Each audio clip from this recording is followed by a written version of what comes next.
You are looking at Julian's pronunciation guide, where we look at how to pronounce better some of the most mispronounced words in the world, like this other curious word. But how do you say what you're looking for today? Bonjour, we are looking at how to pronounce this expression from French. We'll be looking at how to say more French vocabulary too many people get confused by and mispronounce. Stay tuned, loads to learn here.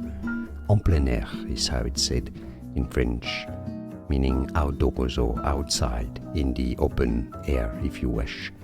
En plein air, you can say it in English, en plein air. En plein air, from French, en plein air. It's easy, and now you know. Did you get this? Let me know in the comments. More videos for you here to learn more useful vocabulary. Thank you. Merci.